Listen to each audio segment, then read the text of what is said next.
بسم اللہ الرحمن الرحیم۔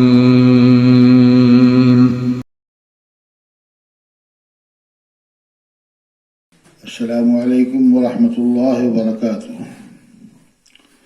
الحمد للہ رب العالمین والصلاة والسلام علی خیر خلقہ محمد وآلہ وصحبہ اجمعین، اما بعد۔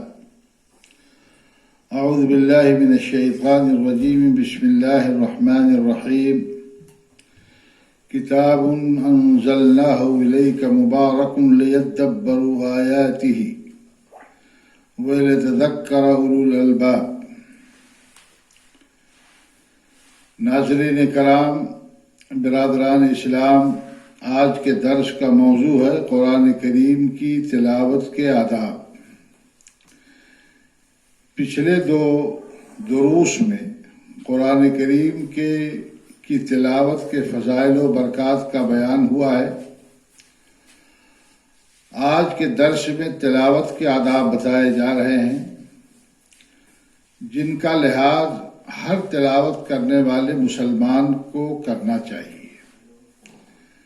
نمبر 1، تلاوت قرآن بھی ایک اہم عبادت ہے اور اس کی قبولیت کا دار و مدار بھی نیت پر ہے۔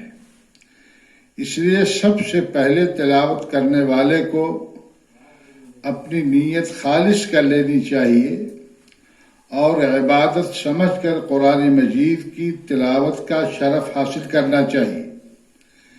ریا، نمود اور دکھاوے سے اجتناب ضروری۔ نمبر 2، قرآن مجید کی تلاوت یکسو ہو کر حضور قلب کے ساتھ کرنی چاہیے، جیسا کہ حدیث میں وارد ہے کہ قرآن اس وقت پڑھو جب تمہارے دل متوجہ ہوں اور تمہیں یکسوئی حاصل ہو، اور جب تمہارے دل میں انتشار پیدا ہو جائے اور یکسوئی ختم ہو جائے تو اٹھ جاؤ، یعنی قرآن کریم کی تلاوت بند کر دو۔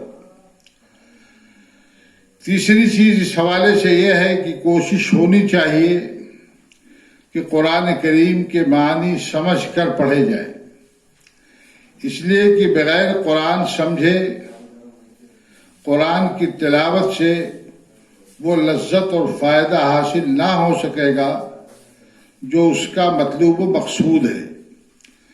اللہ رب العالمین نے قرآن کریم کی کئی آیتوں میں قرآن کریم کے اندر غور و فکر کرنے کی، تدبر کرنے کی لوگوں کو دعوت دی۔ اللہ رب العالمین نے سورہ صاد کی آیت نمبر 29 میں فرمایا، کتاب انزلناہ الیک مبارک۔ یہ کتاب جو ہم نے آپ کے اوپر نازل کی ہے بڑی برکتوں والی کتاب ہے۔ اس کے نزول کا مقصد یہ ہے کہ لیدبروا آیاتہ، تاکہ لوگ اس کی آیتوں میں غور و فکر کریں، وَلِيَتَذَكَّرَ أُولُو الْأَلْبَابِ، اور عقل والے قرآن کریم سے اور اس کی آیتوں سے نصیحت اور عبرت حاصل کریں۔ اللہ رب العالمین نے سورہ محمد میں فرمایا، أَفَلَا يَتَدَبَّرُونَ الْقُرْآنَ أَمْ عَلَىٰ قُلُوبِهِمْ أَقْفَالُهُ،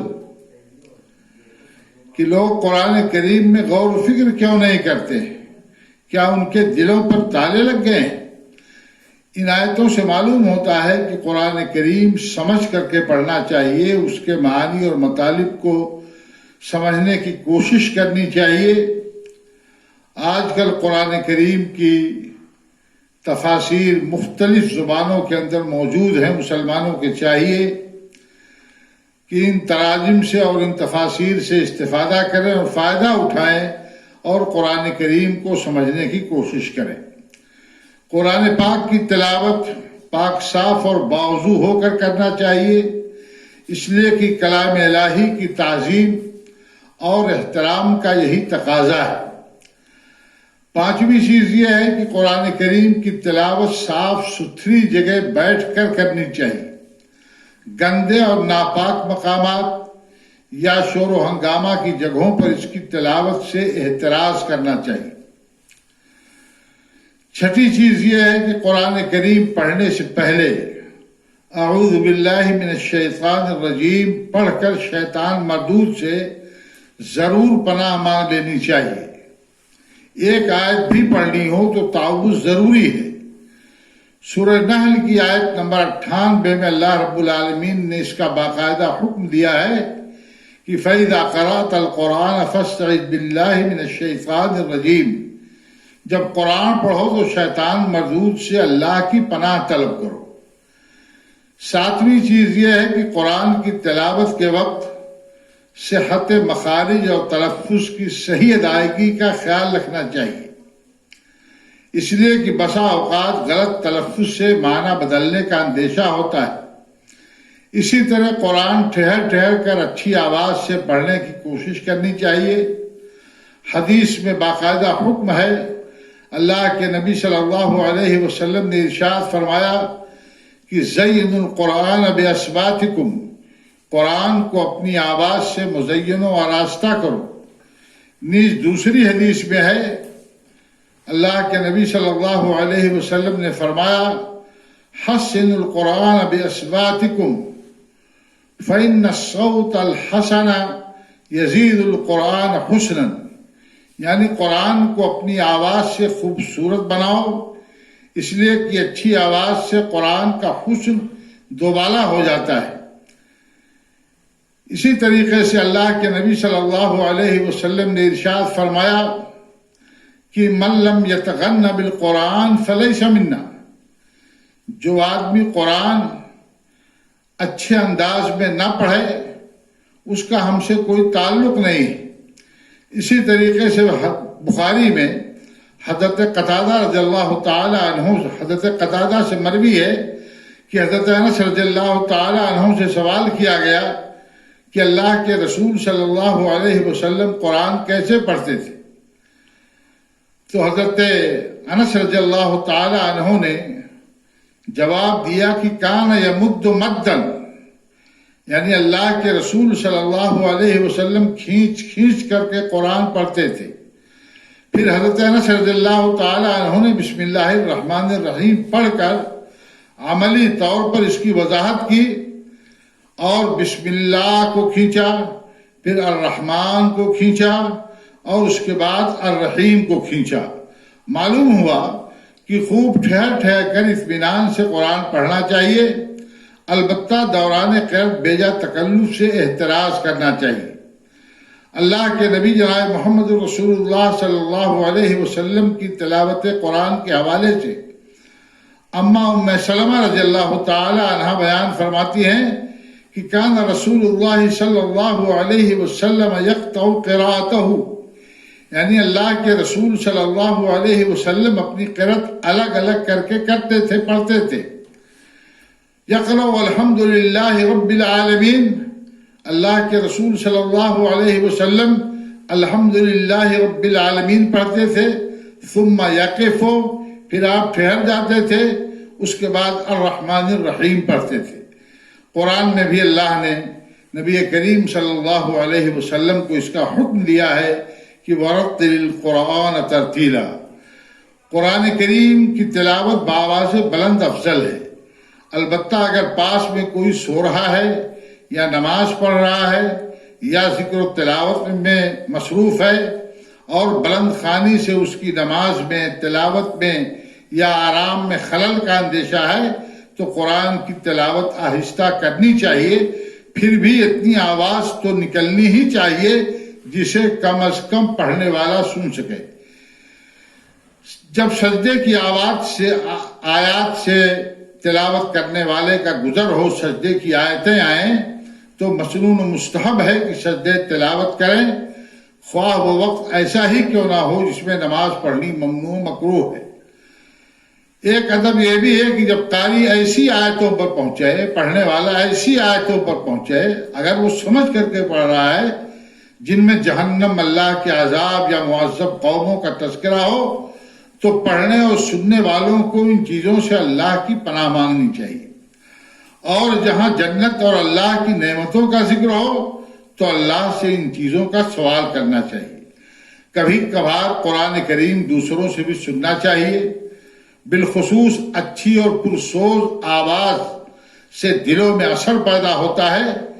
چنانچہ بخاری مسلم کی روایت ہے کہ اللہ کے رسول صلی اللہ علیہ وسلم نے ایک بار حضرت عبداللہ بن مسعود رضی اللہ تعالی عنہ سے فرمائش کی کہ مجھے قرآن سناؤ، اقرأ علی القرآن، کہ مجھے قرآن سناؤ۔